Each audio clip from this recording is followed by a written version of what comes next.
Hello, hello, beautiful visionaries. Welcome to our live stream, Psychosis and Spiritual Awakening, where we are featuring Phil Borges, who is the filmmaker that created this incredible documentary called Crazy Wise.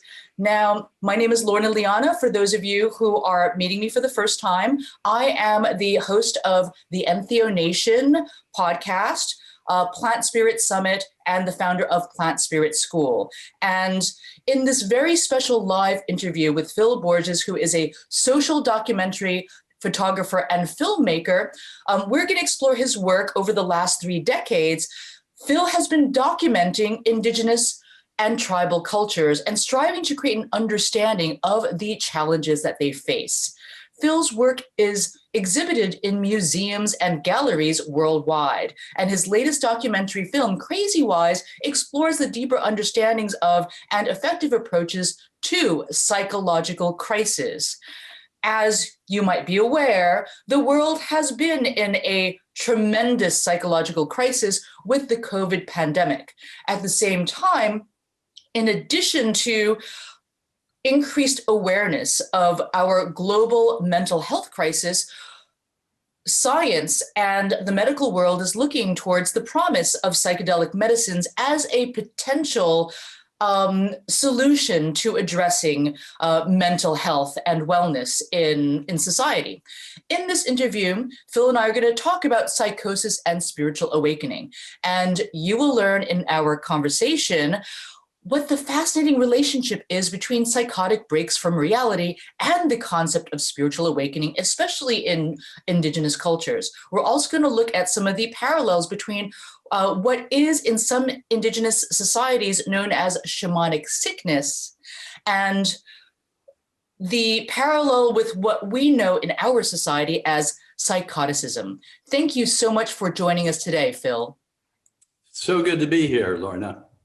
I am deeply honored to have you here. I have been a fan of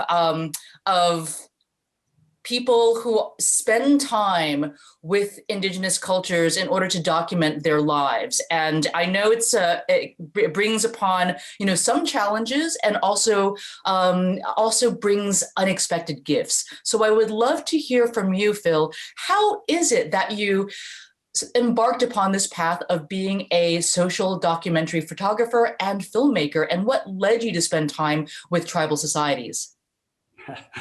Well, I could go way back, but I think I'm going to just go partially back. When I was growing up, I lived in the suburbs of San Francisco in a lower middle class neighborhood, and I was becoming a juvenile delinquent. So my mother sent me to a ranch in the mountains of Utah for the summer, and I just fell in love with it. And we lived mostly off the land. I mean, we never went to the grocery store that I remember, and we grew all our own food. We had our cows, and we had our milk and our vegetable garden, and so we were pretty self-sufficient, and I just fell in love with that lifestyle. Being outdoors all day and working hard. I had a lot of energy, so I wasn't getting in trouble with all my energy. It was being channeled in a way that was really beneficial to everybody. So anyway, that was deep inside me, and I did that through my I was about 17 when I stopped going to the ranch, but that was something that later was to draw me to Indigenous and tribal people who lived that close to the land. So that was probably the main draw, I would say. So which tribal societies have you spent time in? Which communities have you visited and lived with? Boy, I've been in a lot, in all parts of the world. I started with the Tibetan people and went from there to Africa, the Samburu tribes, And then a lot in South America. I've hosted programs for discovery on shamanism in Ecuador and Peru, in the Amazon. So Irian Jaya in near Papua New Guinea, very remote areas.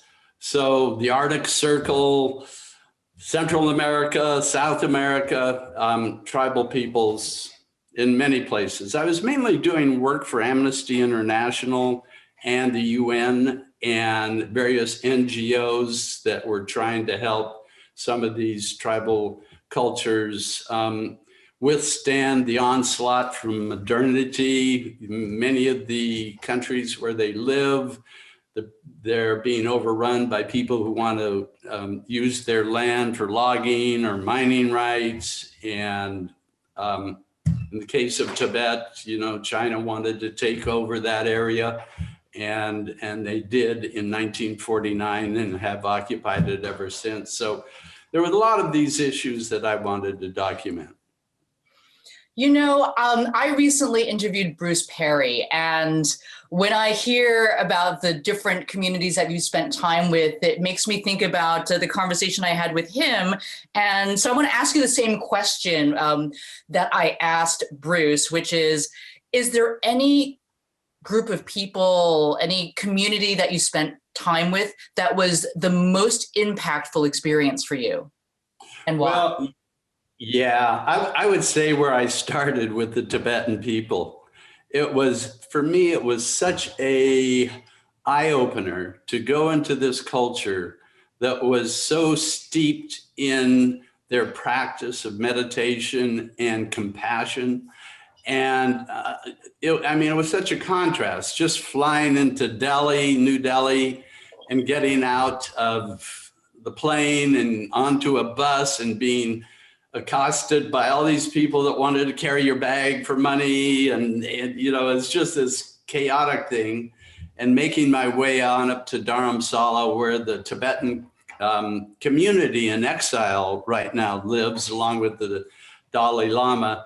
I remember just getting off the bus and meeting this guy, and he wanted to help me. It was 2 a.m. and I thought, well, you know, everybody wants a lot of money and I was doing this on a shoestring. So I thought, but it was 2 a.m. I said, okay, sure, help me find a place. So it was difficult just finding a place to stay in this little town, because the Dalai Lama was going to give a speech in a couple of days. And so there were a lot of people there. And so he took me around to all these different guest houses, and most of them were full. And I'll never forget, we finally, after about an hour and a half, and he's carrying part of my luggage, and I have a lot of film equipment and that sort of thing. And we finally find a place, and I start signing in, and I'm thinking, okay, I'll have to pay him. And I turned around and he just looked at me, he said, "You're set." And he said, "Maybe I'll see you around town." And he just waved at me and left. And I thought, wow, that was different. So that was the beginning. And then I spent, on that first trip, I was doing my first book, by the way, and my first exhibit on cultures, on traditional cultures. And I went from there to, then the Dalai Lama gives this talk. Well, first of all, I should say I had interviewed, my purpose was going there, interviewing the refugees coming in from Tibet, letting me hear their stories. And I was hearing all these stories of imprisonment, torture in prison, family members that had been killed. And you know, all they would have to do is put up a poster in downtown Lhasa, the capital of Tibet, protesting the occupation of their country, and then they were jailed. So the Dalai Lama was to give this address to people. And I was sitting kind of under the stage facing the audience, and I could look out into the audience. So I'm looking out at the audience, and I see a lot of the people I had interviewed. There was one nun who had walked in from Tibet. And by the way, getting out of Tibet, you go over the Himalayas. It's a 30-day hike. You go up to about 18,500 feet and in the snow. And one of the women I interviewed was a 69-year-old nun who had come into town. Her tennis shoes, her toes are poking up between her tennis shoes. And she had made this journey because she had put up a poster in Lhasa, been jailed for 2 years, and she wanted to come to see the Dalai Lama to ask him what to do next. But there were a lot of people like that that I had talked to. And so the Dalai Lama is giving this talk. And by the way, I'm listening to it on an FM radio, along with about 12 other Westerners. I remember Richard Gere, the actor, was there with us, and we were listening to this interview. And he tells the people, one of the things I'll never forget that he said, treat your enemies as if they're precious jewels, because it's your enemies, not your friends and family, that are going to teach you tolerance and patience on the way to your own enlightenment. So I was thinking, whoa, this is their leader. He's been in exile for, at that point, over 20 years. And most leaders in that situation would be riling up the base in anger to go and attack the people who had taken over their country. He was doing just the opposite. And I thought, this is amazing. This is so different. And so there was that. That was kind of a magical moment. And then I got to, and this is what really led me onto this whole path I've been on with psychosis, spiritual awakening, and shamanism. I was invited by a friend of mine that was there. He was a columnist for the Daily Guardian in London. And he had an appointment to go and watch the Dalai Lama's oracle. And it was a young monk known as a Kutan by the Tibetan people. And that's somebody that can go into a state of consciousness or a trance-like state, and what we would call channel a disembodied spirit. In this case, it was the Nechung oracle, who is considered to be the protector of the Tibetan people. So we had this invitation to go in and watch him go into trance. And that was a totally amazing experience. Just he came into the room, he was 30 years old at the time, and they sat him down, and he had this ornate robe. The robe, they say, weighs in itself like 40 or 50 pounds. And the monks in this little monastery, it's a little monastery called the Nechung Monastery. It's right next to the Dalai Lama's residence. It's a small monastery, only about 30 or 40 monks. So they bring him in, the monks start chanting, beating their drums, and they have these ceremonial horns they play. And they sit him down and put this hat on his head, this pointed hat with all these jewels, not all jewels, but sort of representations of different deities along the edge of it. But the thing is, this hat weighs another 50 pounds. And they put that on his head, and then his eyes closed and he went into this trance-like state, started talking in kind of this elevated, high-pitched voice. And the monks around him, one of the monks is writing down everything he says. And then he stands up and does this sort of ceremonial dance, sits down, collapses, and they have to carry him. It looked like he was unconscious out of the room. So as I was watching that, I was thinking, was that a performance? What, did he really faint and go unconscious? And so a couple of days later, Mick and I, the journalist, were invited to go and interview him. And so I was expecting to meet this guy, this kind of this grand performer, actor type, and it was this humble kid. You know, how old was I at the time? I was about 55 or so, and he was 30. And I thought, you know, this is this young guy that's doing this, but he was so humble. And so, yeah, just the way he was, just his demeanor was very open and humble. And he spoke a little bit of English, but we had a translator, so we had to go through the translator.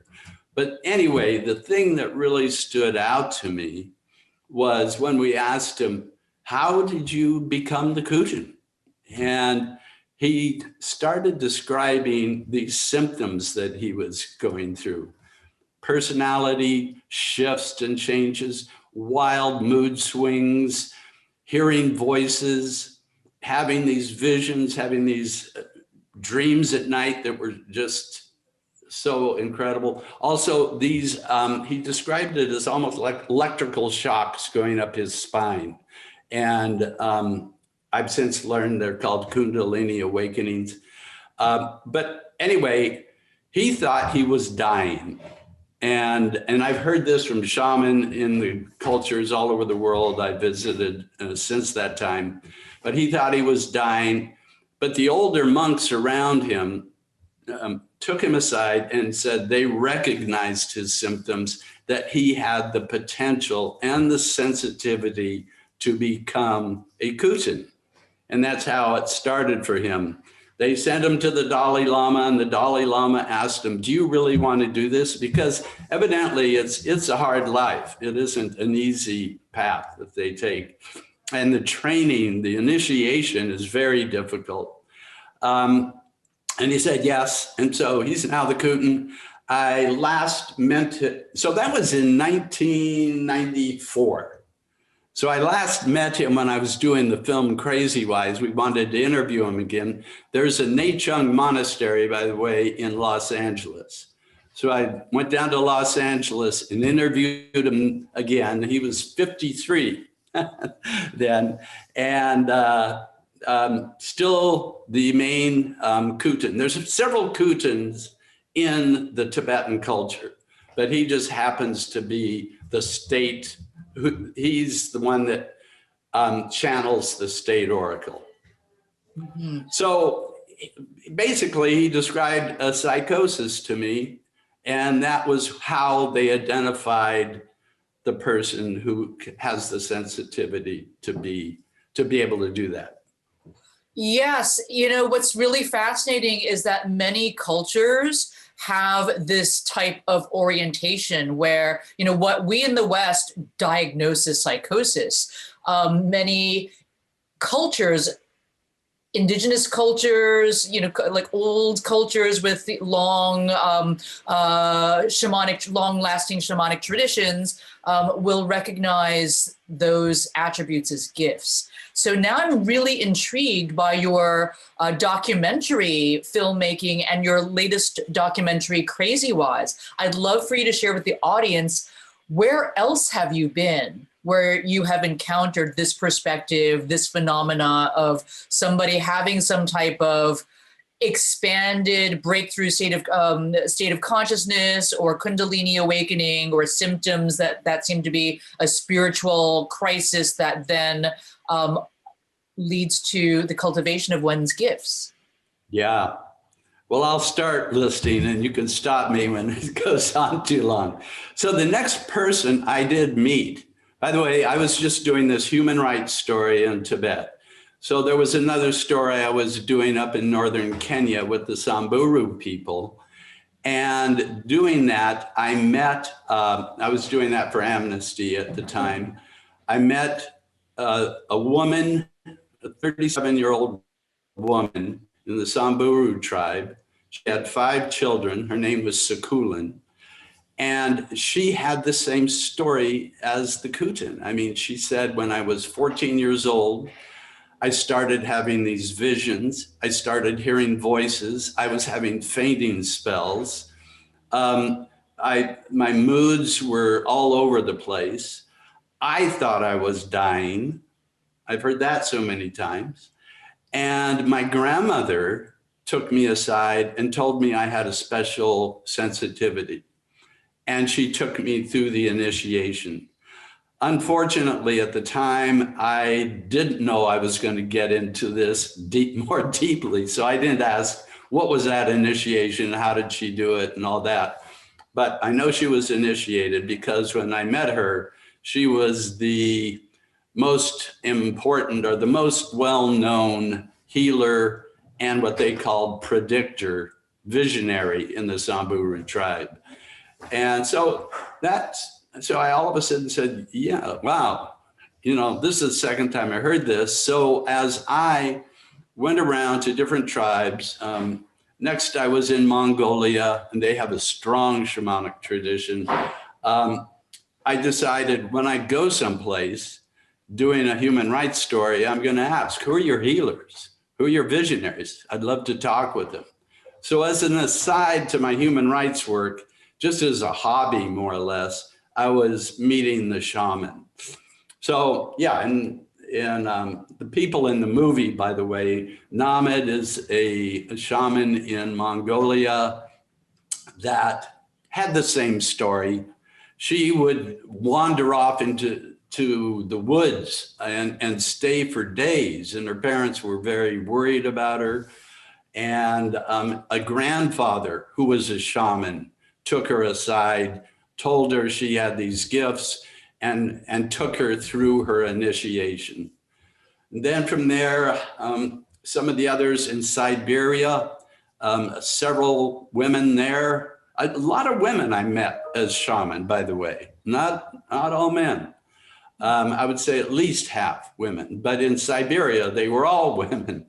And in Siberia, which is in Russia, they weren't allowed to openly practice because there was no religion under the Soviet Communist Party. So when Soviet Union broke apart in 1989, these women all came out of the woodwork and started practicing again.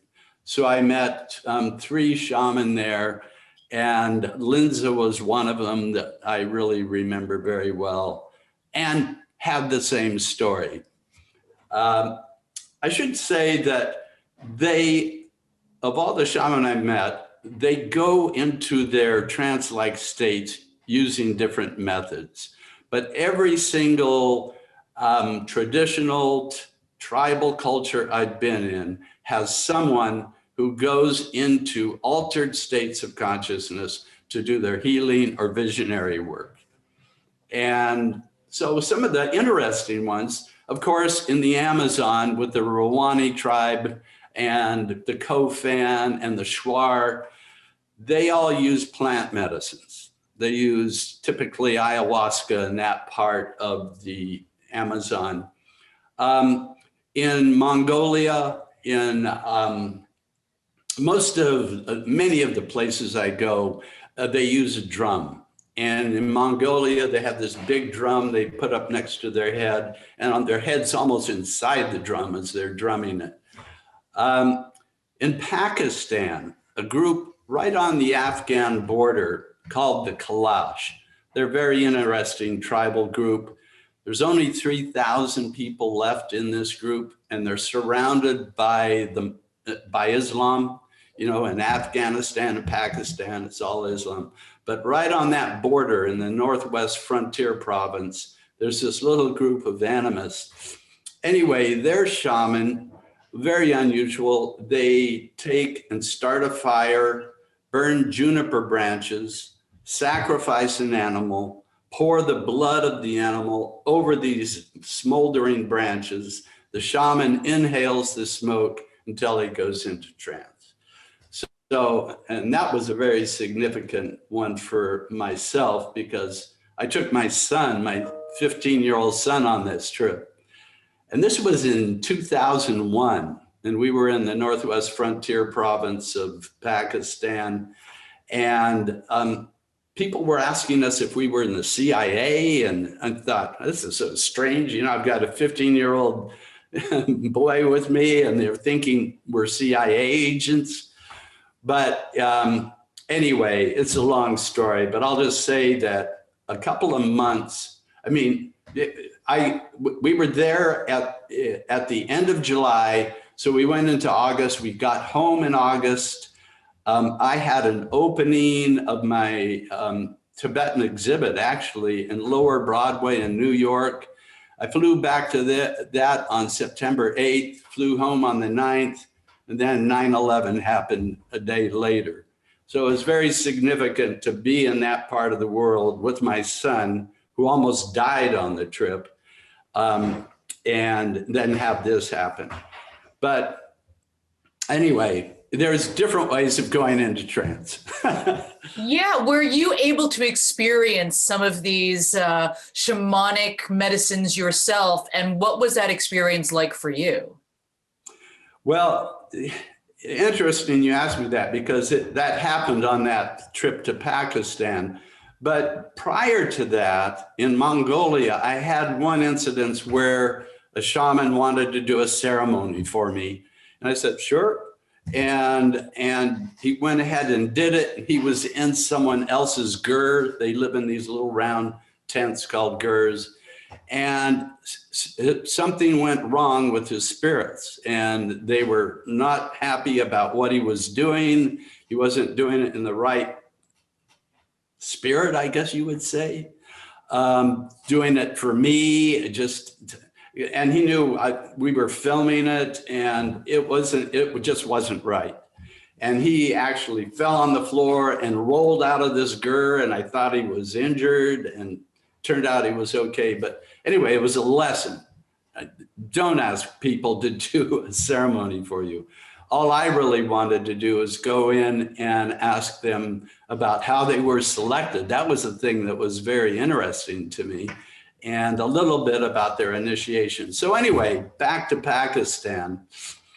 We are in the clash, and I'm with my 15-year-old son, and we have to hike up this mountain to get to the shaman, because all these shaman, by the way, they go by different names. We call them shaman. In this case, the Dehar, their main Dehar was a goat herder. And so like Sakulan and all these others, they have their normal work to do. They typically don't charge for their services. So in fact, in Mongolia with Namad, the woman shaman there that I watched see client or patient after patient, she gave them away the money I gave to be allowed to stay next to her gur, pitch my tent next to her gur. She gave every bit of that money away to her patients. How strange, how different our system is. But anyway, back to Pakistan. I get divergent. You've got to keep me on task here. So we hike up the mountain to go to this goat herder, Dehar, named John Dooley Khan. And we take our guide interpreter with us. And I interview him. He has the same story. You know, he's gone into these states as a teenager. He doesn't know what's happening to him. He thinks he's dying. He's having visions and hearing voices. Anyway, he tells us his story. Then he announces, I've got to do a ceremony for you in the morning. And I said, please don't. For one thing, our guide told me that to do the ceremony, he has to sacrifice one of his animals. And he lives up right next to the Afghan border at 10,000 feet. There's a lot of snow leopards. And by the way, snow leopards are some of the smartest animals on the planet. And he's got to guard his 60 goats and sheep from these snow leopards. And here he wants, you know, he's going to sacrifice one of them for me. And so I'm trying to talk him out of it, but he wouldn't have any of it. He just said, no, you've come so far. My spirits are demanding it. I have to do this ceremony. So the next morning, his sons started the fire of the juniper branches and sacrificed the animal, poured the blood. He inhaled the smoke, went into trance, fell back into their arms, and stayed there for about 4 or 5 minutes, I think, and didn't say a word. And then they carried him into his little rock hut. And that's the last we saw of him. And so I thought, is he okay? And I asked the sons through it with our interpreter, is he okay? They said, yes, yes. And the one son said, he just said, your journey is going to be very difficult, but you will be safe. That's all he said. And I just shrugged my shoulder, okay. And so Dax, my son and I, and the Yasser, our interpreter, we hiked back down into the Kalash village. I've hired a Jeep to take us further up into the Hindu Kush mountains on our way up to Hunza, an interesting place I wanted to go. There's a lot of traditional people in this area of the mountains that practice shamanism. So anyway, we head up, and it turns out my son has a stomach cramp, and I thought, it could have been we drank some water up at John Dooley Khan's camp. That might have been it. But anyway, as we're going up, this is a several-day trip to get up there, and it's in the middle of nowhere. His stomach cramps get worse and worse, and it gets so bad on about the third day, he's totally dehydrated. He's so weak, he could barely stand up, and I'm totally panicked. I mean, like, thoughts are coming to my head. I could lose my son on this trip. And my wife and I had decided we would take him because it was about time for his rite of passage, some sort of rite of passage. And I don't have any tradition. I'm in all these cultures that have these traditions for rite of passage. We don't have anything for Dax. So I think, well, maybe a trip to one of these places that I'm doing my work in would be a good rite of passage. And so anyway, he's so sick, and we're out in the middle of nowhere. And I asked Karim, our driver, where's the nearest medical help we could get? And he said, we're about 2 days away from that. And I thought, he's not going to make it. And so I'm totally panicked at that point. And I'll never forget it. We round this bend. We haven't seen another car in over 3 hours. We're on this dusty, gravelly road. And there's this kind of structure up ahead. We hadn't even seen any building or house or anything for hours. And it's log and rock, kind of this weird looking structure. And we get closer to it, and I think it might be a house, but it looks abandoned. So I just have Karim pull over. I get Dax out of the Jeep, put him under a tree, and he lays down in the shade of this tree. And I run up to this structure and bang on what I think is a door. And I hear this rustling inside. Oh, God, there's somebody here. Thank God. Somebody opens it. I'm thinking, well, maybe they have herbs or some local remedy or something I can rehydrate him with, because he couldn't keep anything down. The door opens. There's this middle-aged guy in a white chemise, what they wear in Pakistan, totally clean. And he looked like an apparition to me. I wasn't expecting anybody. And it turns out he's a doctor, and he has an IV set up that could be used for rehydration. He's a doctor that happens to be from Islamabad, visiting his mother that lives out in the middle of nowhere, and he happens to have an IV set up. So we carry this little bed outside to where Dax is, put him on it, hook up the IV, and in an hour, his color's coming back. In 2 hours, he can walk around, and he's got some of his strength back. And it was like a total miracle. And it's one of those things where you say, did John Dooley Kahn, the shaman, have anything to do with this? But his prediction of you will be safe was definitely like an echo in my head at that point. So, I mean, you're asking me, have I ever had an experience? I don't know. Was that a coincidence or was that an experience?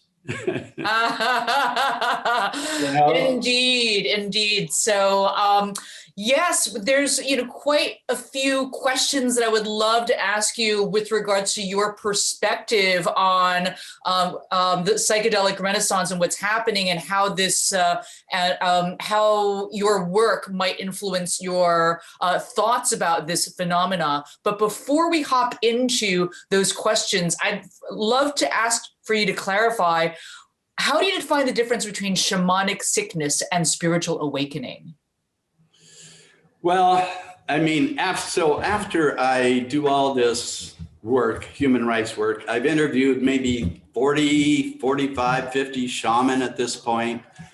I, by chance, start doing a film on meditation because I'd been meditating for a couple of years. I just thought, I'll just do a film and start interviewing people. What are you getting out of it? What is it doing for you?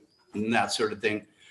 And I teamed up with a woman who was acting as a line producer. So when I was back in town, I live in Seattle. When I got back to Seattle, she would line up people for me to interview. So the third person I interviewed was this kid who had had a psychotic break when he was 20 years old.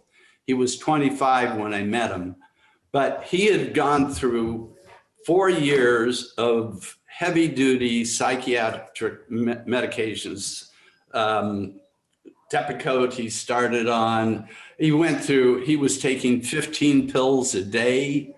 And at one point, 4 years after all these horrible side effects, he decided to cut off all his meds, cold turkey, and did a Vipassana meditation retreat.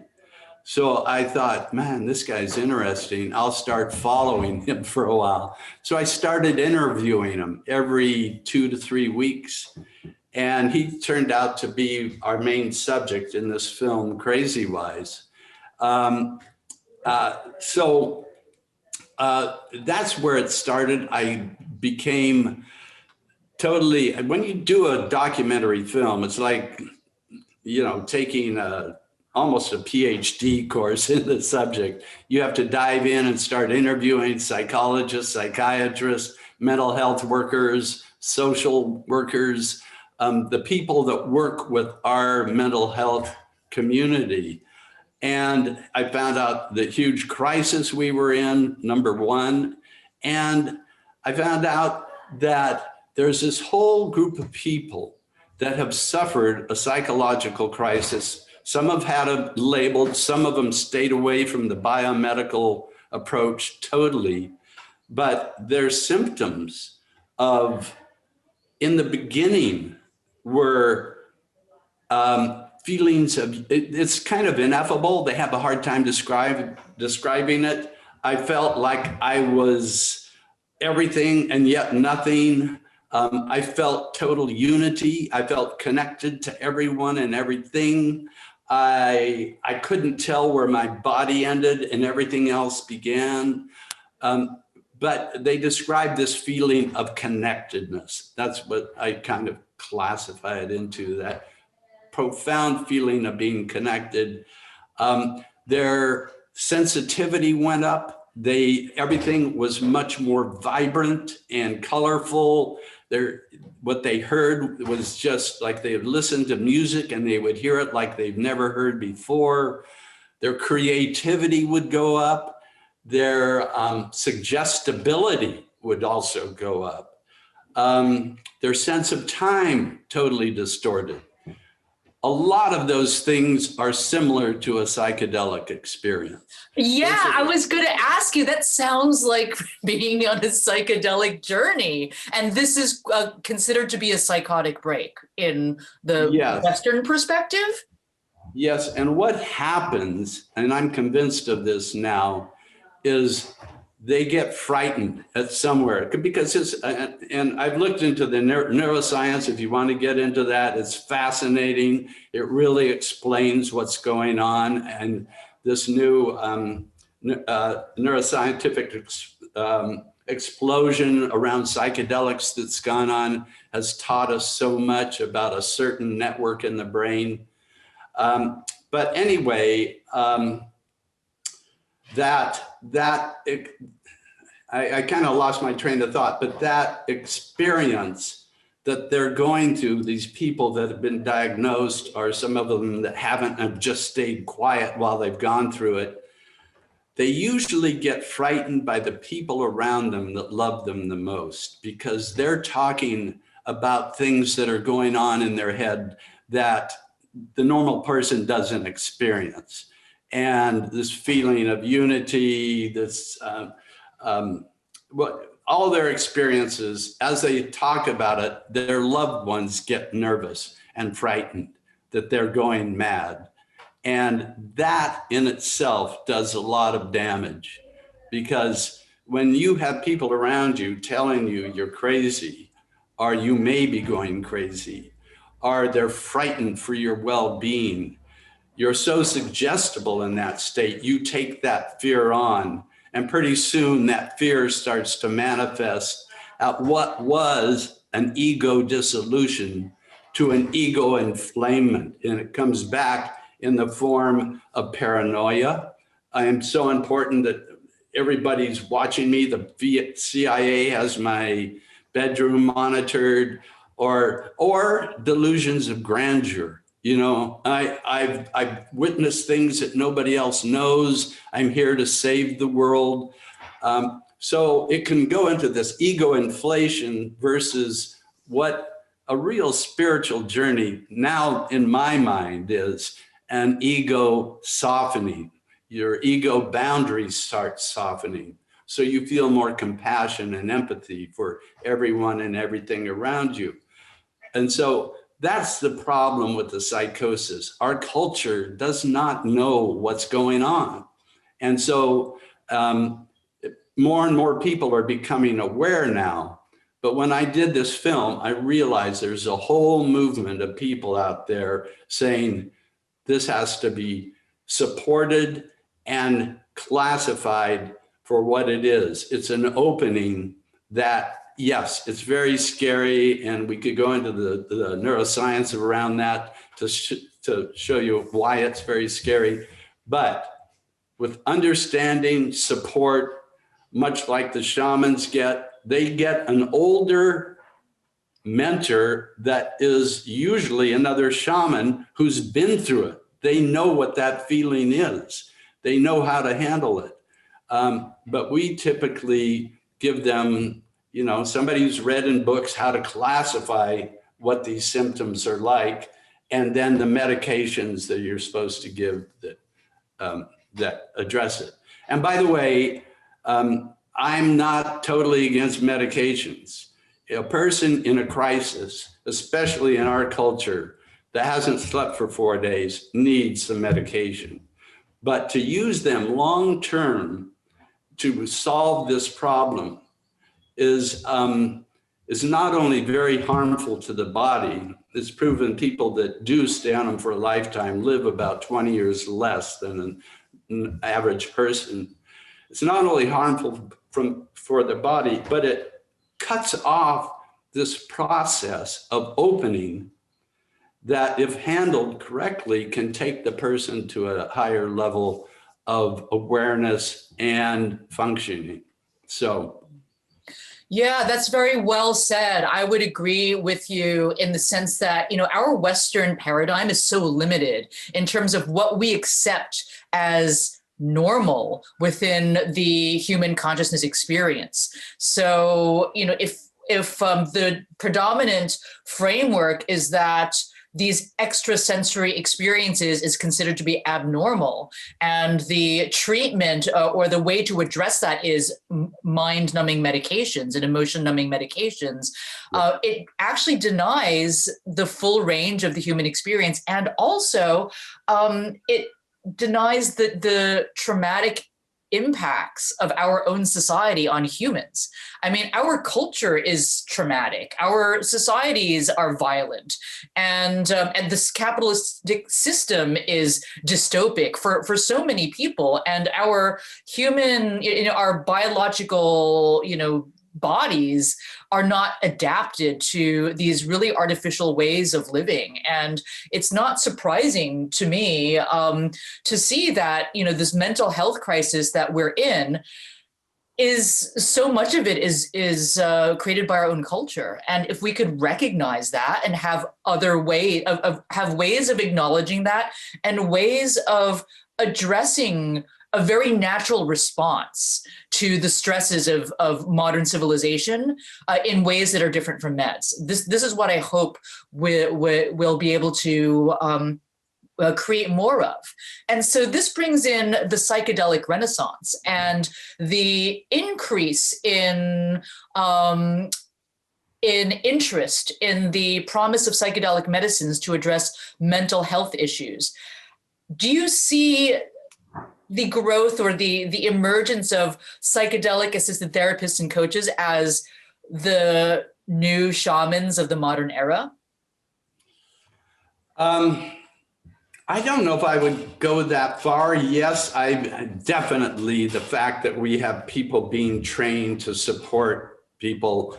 Shamanism is a realm in itself. It's based on thousands of years of tradition and ceremony and ritual and beliefs that you can't just duplicate overnight.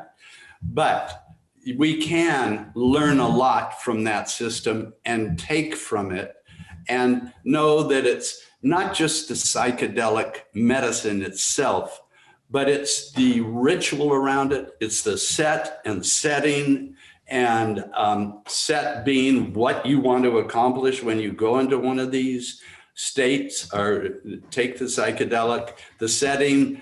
Who do you have there that's supporting you? What kind of experience they have? Like I said, most of the shamans I met were supported by an older shaman, somebody who had been through it, had known what the experience was like to be able to help. So yes, as we develop as a culture and start to embrace this, I could see where that would be very, very, very helpful. Yes. And I'm so glad to see it happening. By the way, I'm a child of the 60s. I lived in the Haight-Ashbury district during the Summer of Love while I was going to dental school, of all things. And so I got caught up in that first wave. I lived a couple of houses down from the Grateful Dead. They were handing out psychedelics like they were candy, LSD. So I dabbled a little bit at that time, but I had no idea what the dose was. A little bit of LSD, a little bit of psilocybin. I had no idea what I was getting. We would do it in a party atmosphere. It was very different than what's going on now. And I'm very glad to see it come back in this second wave after being shut down for about 40 or 50 years.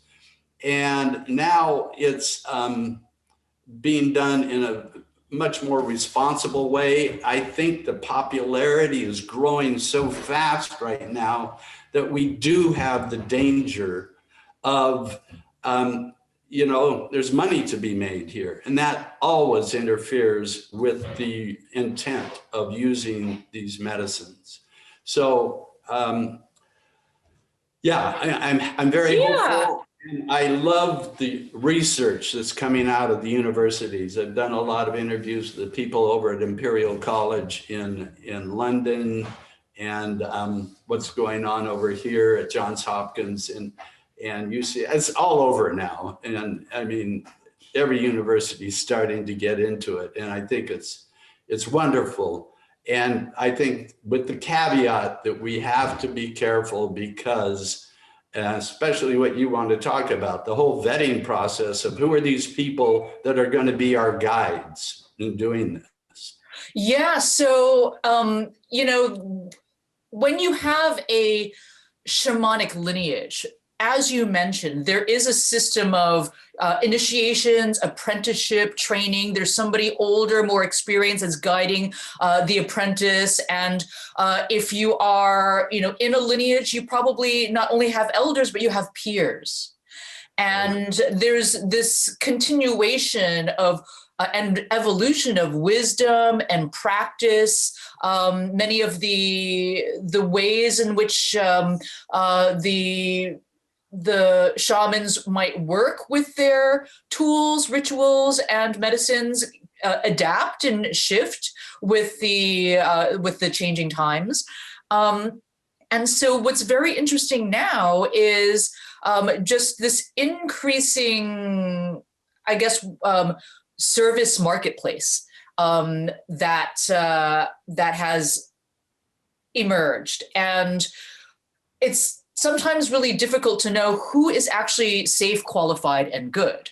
So there are certification processes that you can do. There's like training programs, but in some cases, these certification programs to help that are for people to become psychedelic assisted therapists don't necessarily require that you have any experience with the psychedelics. They just require that you have an academic background in counseling or therapy. And so the question arises, how would you be able to trust that a person could guide you through your experience, either as a guide or even as an integration therapist or coach, if they haven't had a deep experience with these mind-expanding medicines? So I'm curious to know from your perspective, given your deep experience with shamanic cultures, if you were to advise people, how do you connect with a guide or integration therapist or a facilitator that would be safe? Do you have any suggestions, especially with the emergence of many directories now that are coming out? We chatted about some different directories. Psychable is the directory that got you and I connected, and they are wishing to be the #1 directory and community that connects people who are seeking psychedelic assisted therapies and coaching with qualified and reviewed practitioners. Yeah, well, first of all, the people that have taken programs, and the program I'm most familiar with is down in San Francisco, California Institute of Integral Studies, CIIS. They've been doing trainings for the last 3 or 4 years, at least, I know, maybe even before that. But before that, they were into the whole philosophy of what we're talking about. Spiritual awakenings, whether you do it with psychedelics or you do it through meditation or you do it in other ways, and it can be done in other ways. So I really put a lot of credence there. I've talked to a lot of people that have gone through that program. Yes, they can't come out and say, yes, I've done psychedelics, because it's illegal, right? So most of the people just keep that on the QT. But most of the people I've talked to have had experience with that. And in terms of the researchers at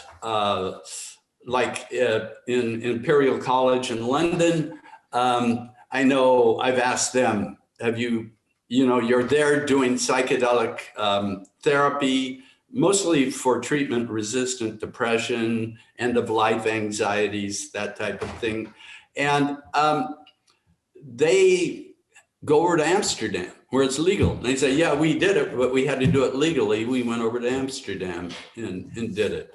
And so that's one of the problems of finding out whether a person has done it or not, is, they're admitting they broke the law to say I've done it. Yeah, with the changing legal situation, though, I imagine that we're going to see more directory type services or communities where it will be either like increasingly possible to indicate what medicine protocols you might be trained in, or at least share in the right language, not necessarily blatantly, but using the right types of references to indicate one's experience. I think one of the things that I've personally found is that on one hand, there is the psychedelic renaissance and the promise of psychedelic medicines and the growth of more integration, coaches and therapists, guides. I've personally had a hard time finding people. And so this is why I'm really grateful that there are directories. I've looked at the MAPS directory and it's not really user friendly. The amount of information that is that you can find on the pages is kind of limited. I have very specific needs that I want to address. Like I want to know that if I'm working with a psychedelic assisted therapist, that they are familiar with racial trauma, because that was what I personally experienced growing up as a person of color in white dominated society. And so when I see a directory service like Psychable, there's something that is, I'm just like relieved. I'm like, oh my God, thank God I can use this directory and look for people, and there's keywords and there's reviews and all of that. And at the same time, I'm just like, but what do I know about this person? Like, how do I find out, whether or not they're right for me? And so they do have a review process. And then there's a question of, how are they verified reviews? And I know that a number of other platforms are attempting to address this issue as well, which is, okay, if we do have a TripAdvisor type of service, how do you guarantee that the reviews that are being posted are actually by real people, or are not, some socially gamed? Like that is definitely something that can happen, where somebody can say to their fan base, like, hey, I want you guys to write 5-star reviews for me and I'll give you this free thing. So there's ways in which to do that. And then the question of was this person actually even a client of that practitioner? So what are your thoughts on the emergence of these directories? Do you think it's a good thing, a not good thing? How could we make them better? Well, Lorna, it sounds like you know a lot more about them than I do. I, at this point in my life, want to do psychedelic. I'm writing a book about this that extends crazy wise into the spiritual realm, into the psychedelic renaissance. So I myself am looking for a way of doing that. As I say, I dabbled in this 50 years ago, and I want to have that experience again under a guided way. And so I'm looking myself. How would you go about looking for yourself? People, well, first of all, I've got this. I've done a couple of TED Talks, and I've done 4 now, but one of them has gotten a tremendous amount of information. Views, for me anyway, like almost 5 million views. It happened to be titled Psychosis or Spiritual Awakening. So I have a lot of people contacting me that have had these experiences, and they're, some of them have had psychedelic experience, but most of them have just gone into the spontaneously. But I'm kind of known in this world a little bit, in becoming known in the psychedelic world, because I'm starting on my website, Crazy Wise website. I have interviews with the people doing the research. So people call me and tell me, up here in Seattle, there's a couple of groups that do ayahuasca, and some do it in groups of 14, some do it one-on-one. There's other people doing more psilocybin-based therapies. Some of them started off with MDMA and then go into psilocybin. So I'm just sort of waiting for it to feel right. Here, I've been in the Amazon with the real deal, filming people taking ayahuasca and doing their ceremonies. But it's never felt right for me to be a part of it. So I'm waiting for that time. And I think these directories can serve a great service, definitely. And as this forms and we come up with one or a couple of really trusted services that we know their reviews are legitimate, and you can find somebody that's been reviewed by several people. You can call those people and say, how did it go, and get a firsthand account of what they experienced.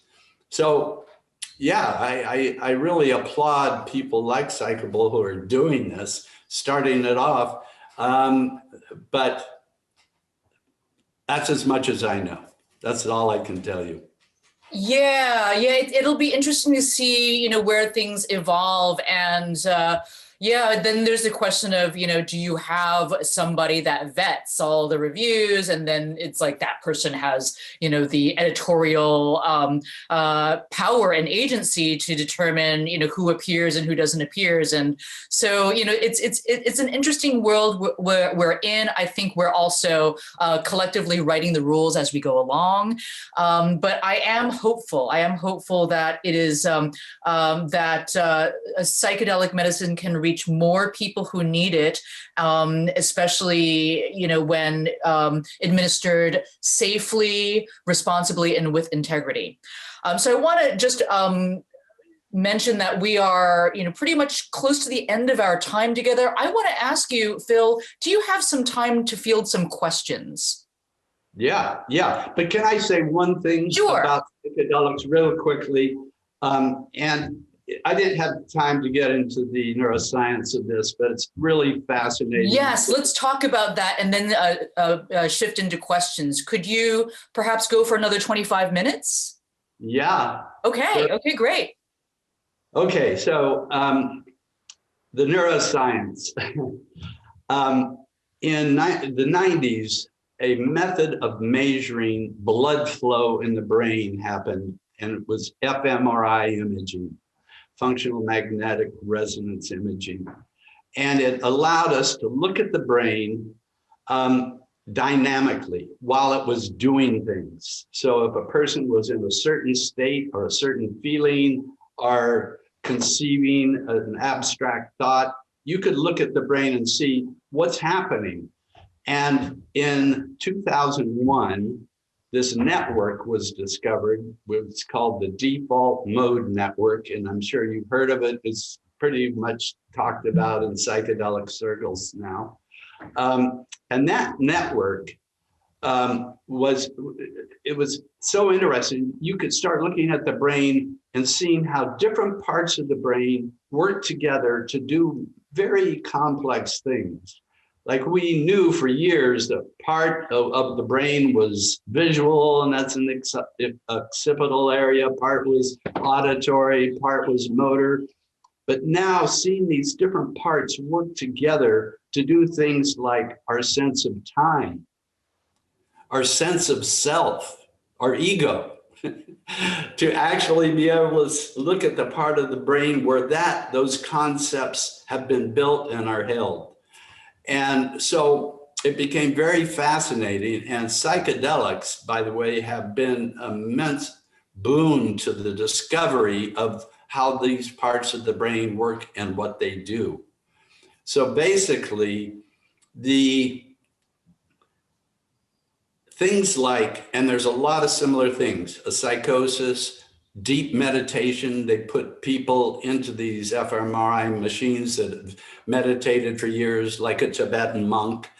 So the things that have been studied are psychedelics, meditation mainly, and watching what the brain does under those two circumstances. And what happens with that default mode network, it starts shutting down. It starts going quiet. And it corresponds to our sense of self, this feeling we have that we are separate from the rest that we call the universe. That separation is what we need to operate in this reality, but it also is an illusion. It's a concept that isn't really accurate. It's a concept we hold in our mind. And so what the neuroscientists call this is predictive coding. We have to have some way of reducing the amount of stimuli coming into our five senses to bits and pieces that we can actually use, or will be totally overwhelmed by the amount of data coming in. So over time, we've learned how to, simple thing, if you put your finger in a flame, you're going to get burnt. Well, you don't know that going in. When you're just born, you look at that thing and it's enticing and you want to go for it. Well, all these predictive codes that allow us not to have to re-experiment to see what does what, those things that are built up. So we look at the world through those codes. We're looking at our past, really. We're not looking at reality for what it is at the moment. We're looking at through this lens of what's happened in the past. And these are called predictive codes.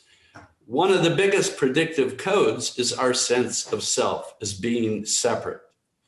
And when that code is shut down in a psychedelic experience. Have you had a psychedelic experience? I assume you have. Oh, many. Okay. Well, you can probably verify this for me because I'm not as experienced as you.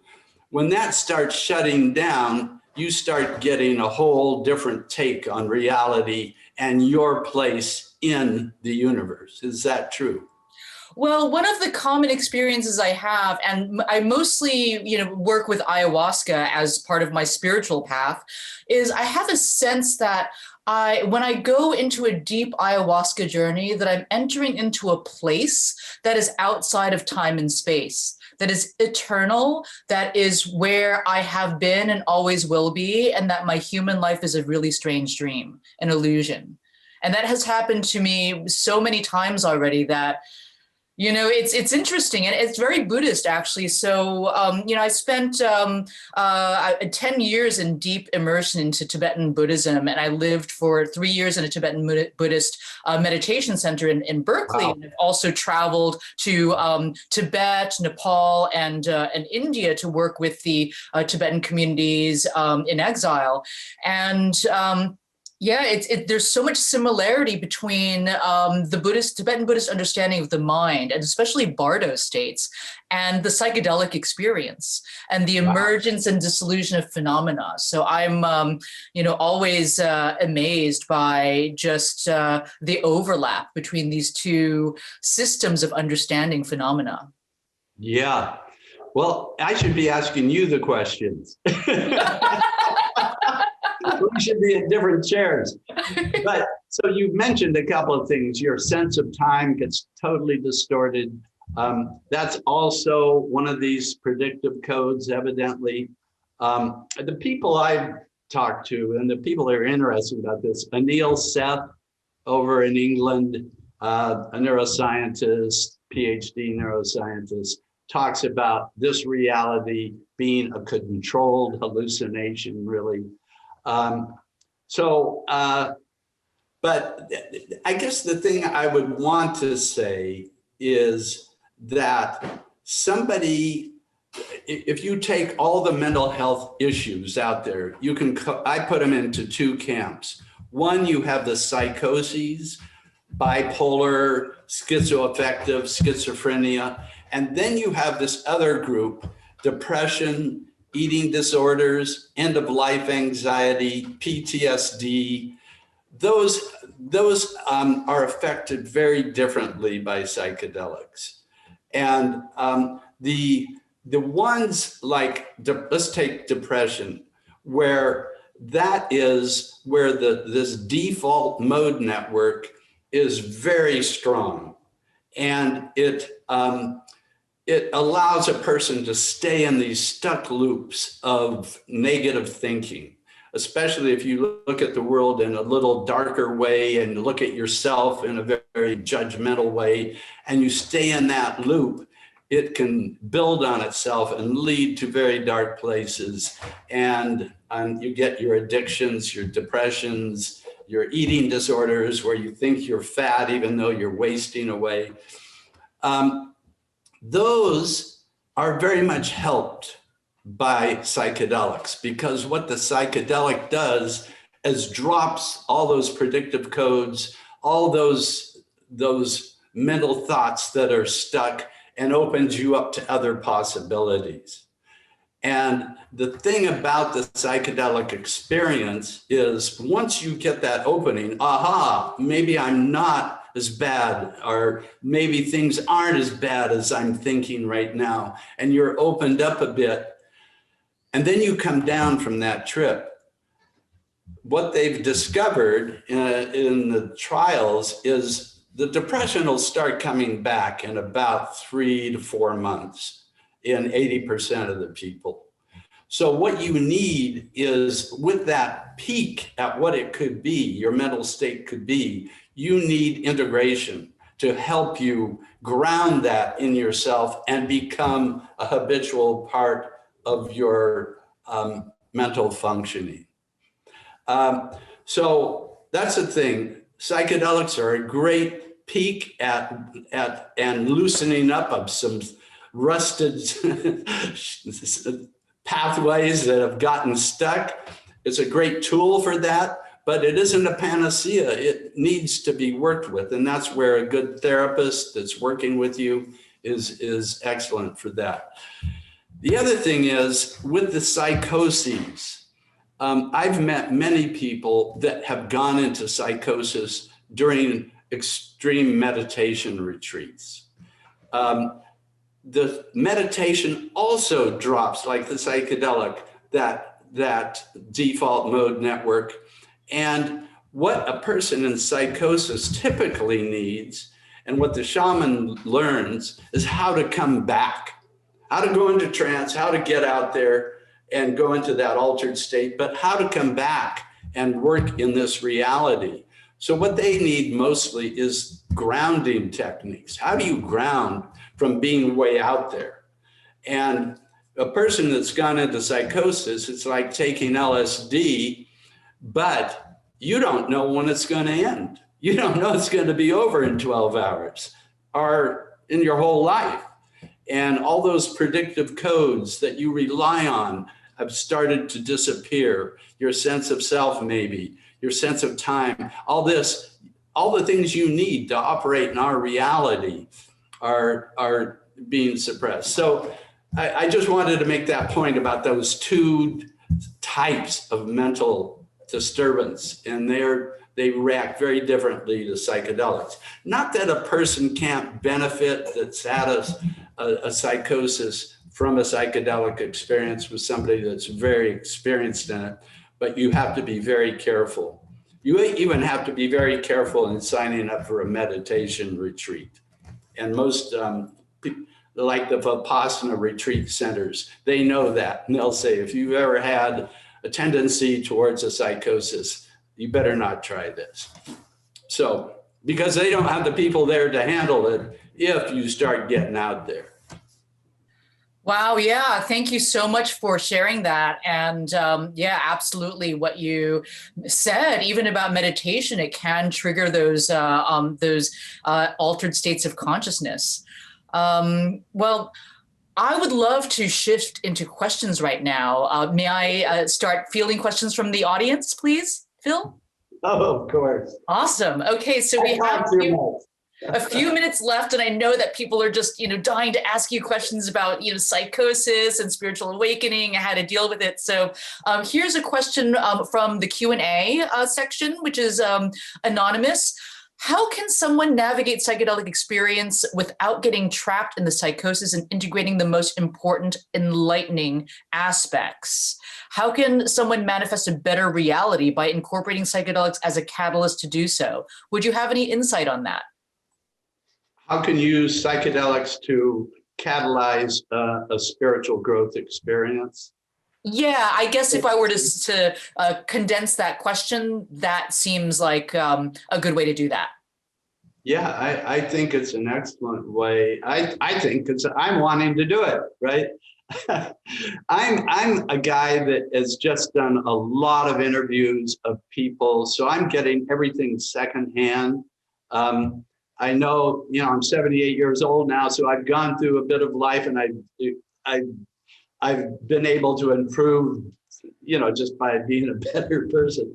But to get a good shot of, and when I use the word spiritual, let me just back up and say, I'm thinking about anything that gives you a profound sense of being connected and interdependent to everyone and everything, and being a part of something larger than yourself.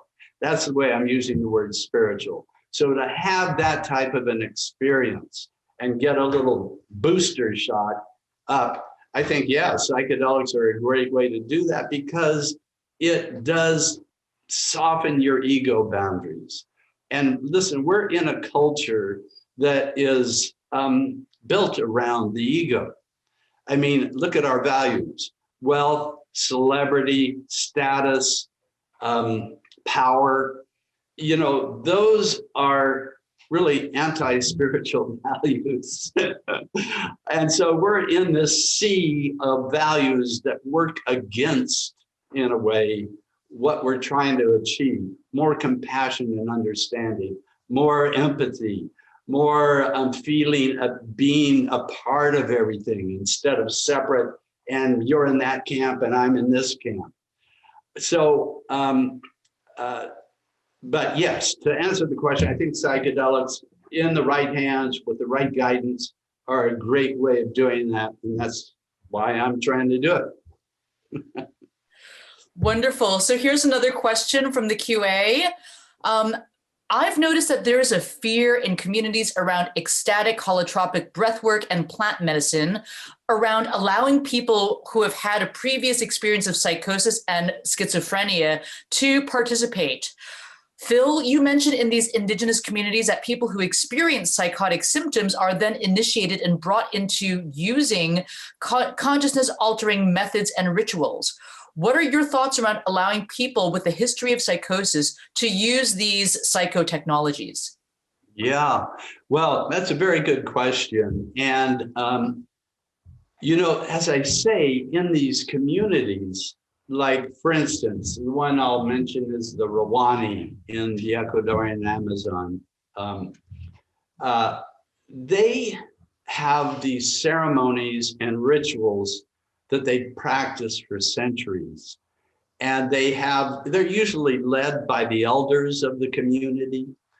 And so they know how to take a person that goes into these altered states and get them to learn how to come back, how to go into those states and how to ground and come back. And they use their initiation as a means of teaching that. And I assume, but I don't know, that they also are able to take a person that naturally has that tendency, which most of the young shaman do, and that's the way they're selected, and teach them also how to ground so they can use those medications. I'm not sure all of them have to use the medications, even though they would conduct the ceremony. And I don't know if the shaman typically in a ceremony for the people of his community, not from Westerners coming from the outside. The people I wanted to interview, one of the things I would always say, are you working with your people, or are you working with a lot of Westerners? I didn't interview too many people working with the Westerners. Not that they can't do the work, but I thought it would just, it would add an element that it would take me away from what was the real traditional way.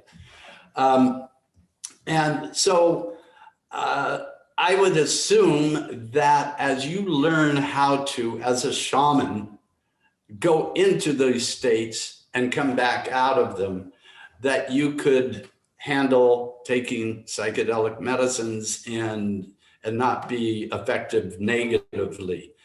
It's the people that are in our culture that tend to go into those states and really don't have the support or understanding of the support around them or the understanding around them of what's going on, that they can get totally lost in a world of ungroundedness. Let's put it that way.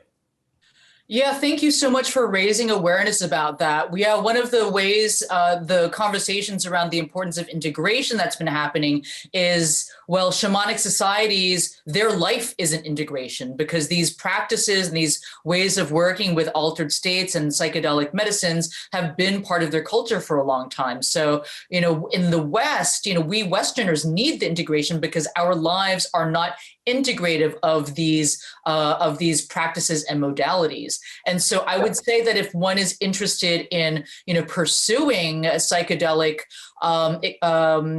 therapy or attending psychedelic ceremonies for healing and personal growth, it would be very important to connect with a network of integration therapists and coaches, or connect with your local psychedelic society so that you have more psychedelic peers around you. There are integration circles that people can connect to online as well as locally. So they're often free or have a nominal participation fee. So that would be a suggestion for folks that want to feel more supported in their journey. I'm going to answer a question in the QA as well that we've already answered, but just kind of to reinforce. So before we hop over to the public chat. So this question is, I used many psychedelics, especially LSD, in my younger years. I haven't had a psychedelic in at least 20 years. I'm now 44 and would love to have psychedelic therapy. I have PTSD, major depression, and anxiety due to past traumas. The problem is I have no connections. How do I obtain?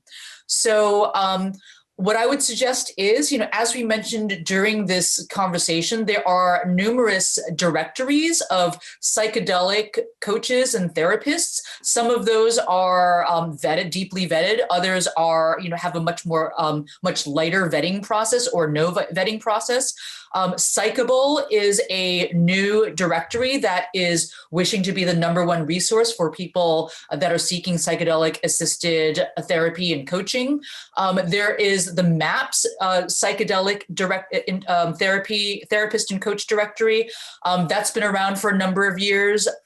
So you would go to maps.org for that. And then Psychable is psychable.com. And then there's psychedelic.support. That's another directory that has been around for a couple, 2 or 3 years, or maybe even longer. So there's directories. And then, of course, connecting to your local psychedelic community, psychedelic society chapter would be a great way to get started with in-person meetings. And then, of course, since we're still in a pandemic, there are any number of online meetups and events or webinars and masterclasses where you can, hear from psychedelic therapists. The Psychedelics Today community is a great one to connect with in Facebook, and then also Clubhouse. There's a whole world of Clubhouse with psychedelic clubs that are kind of mushrooming, and many conversations happening, and many coaches and therapists there. Okay, great. So moving right along into the public chat. Let's see. Yes, burning question. Phil, what is the purpose of animal sacrifice, and is it actually necessary? What do the shamans say? Well, certainly there's a lot of animal sacrifice going on. It's part of their culture, like the one I mentioned in Pakistan with the Kalash. Kalash people, a very interesting group. That's just the way they've chosen to do it over time. And so I'll just say this. in the world of traditional and shamanic cultures, there is this connection to the world of spirit that is way beyond just what happens in the psychedelic experience. They believe in the spirits of the rivers, the spirits of mountains, the spirits of the forests, the spirits of animals, their ancestor spirits. They honor all those spirits and work through those spirits when they're going into their trance-like state. They're tapping into that spirit energy. And I've always thought, well, that's kind of a metaphor that really keeps them feeling part of everything. But it also is very real to them. So having that spiritual connection, they also have this tight connection to each other that we don't have. I mean, I've spent a lot of nights sleeping in these huts with maybe 20 people, shoulder to shoulder, people getting up to go to the bathroom in the night, talking in their sleep, snoring. I have a hard time with it. I'm used to all this privacy. But if you think about it, our brains have developed over centuries and millennia, really, 70,000 years of being in tribal or hunter-gatherer societies, these small groups where everybody knows everybody intimately. There's no privacy. You know, think about our world today. We demand privacy. I mean, we're in password hell right now. So privacy is a huge thing for us. And we depend on institutions instead of each other for our survival. We depend on grocery stores. We depend on daycare centers, old age homes, Social Security. These people just have to depend on each other and their personal relationships. So we're more or less, you know, what I've learned over 30 years, going back and forth from these tribes to here, is how disconnected we are. And the sad thing about it, and I'm getting a little off subject maybe, but I think it's very important. The sad thing about it, it's getting worse. They've done studies, like a study in 1960 by social scientists. How many people do you have in your life that you can count on if you're in a crisis? And in 1960, that average number was 3. In 2004, the average number was none. So we're going in the wrong direction. And it's the same with what keeps us healthy. You know, this long-term study that came out of Harvard started in 1934, one of the longest longitudinal studies there is. They just looked at what provides for the most longevity and the most happiness over time. And they looked at everything. They looked at diet. They looked at whether you smoked or not, exercise, all those things. I can't list them all. I don't have time to list them all, but they covered a lot of bases.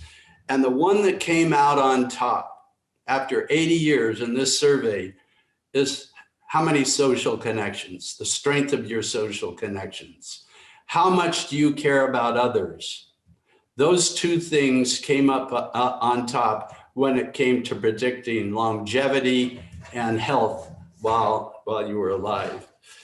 So we've got to realize that we're in a culture that is sick. It's sick in that way, in our being connected. We need to find other ways of connecting. So anything like psychedelic therapy that can increase our feeling of connection and decrease our feelings of being isolated and separate are all going in the right direction. I think I got off the question, but I'm sorry. Yeah, but what you said was so important. So thank you for reminding us of that. And I couldn't help but think, not only are we going in the wrong direction, we're going negative, right? The pandemic has made life even more isolating. I mean, when I think about, the main reason why I'm looking for a psychedelic assisted therapist and exploring the possibility of trying ketamine infusion therapy was that the social isolation really got to me over the last year. Like, I'm already fairly introverted and can kind of, a bit of a solo intrepid traveler. And like a year and a half of this was too much, and I talk to people all day long through devices, but it's not the same as having a really, tight and well grounded social relationship with actual shared physical proximity, shared experiences together, and not just over Zoom, And so this is what I'm hoping that, that we remember in the whole psychedelic renaissance. It's like, okay, we can tap into the power of psychedelic medicine to help us, release our traumas and to feel more connected and remember that we are one in a vast web of life. But at the same time, we need to also cultivate the skills, the social skills, the community building skills that allow for us to actually have real relationships, real connections, and to strengthen community, that feeling of community that we're all in it for the same reasons and not fighting each other because of some, bullshit on social media. Very well said, Lorna. Very well said. Well, thank you so much. You're much more articulate than I am. Yes. Thank you so much for your time, Phil. It's such an honor to be here with you. I'm so excited to discover, your work and look into it more. How can people check out the film Crazy Wise as well as stay in touch with you? Yeah. crazywisefilm.com. If you can go there, there's a link to watch the trailer, and then you can go ahead and watch the movie there as well. We also have a section called Crazy Wise Conversations, where you'll see some of the people doing the psychedelic research, like Rosalind Watts in Imperial College and Robin Carhart Harris. That you can see that there. You can see my work with indigenous tribal people, philborges.com. That's my own personal website. And you can get to Crazy Wise through that site as well. And I've got TED Talks out there. The one that got a lot of exposure is Psychosis and Spiritual Awakening. That's there. By the way, I've never watched my TED Talks because I get freaked out to watch myself. I hear you. Yeah, cool. Well, anyway, those are some of the places you can see my work. I've got books out on the empowerment of women in the developing world, women empowered. I've got 2 books out on Tibet, one on the Universal Declaration of Human Rights. So I've got a few books out there.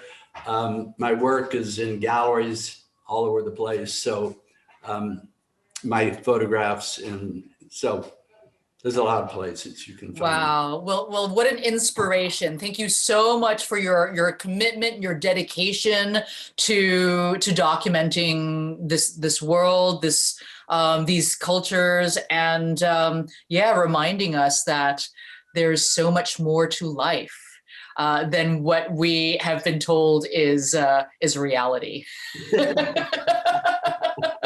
All right, have a beautiful rest of your day. Thank you. Bye-bye. Okay, Lorna. Thank you. Very much enjoyed it. Bye-bye.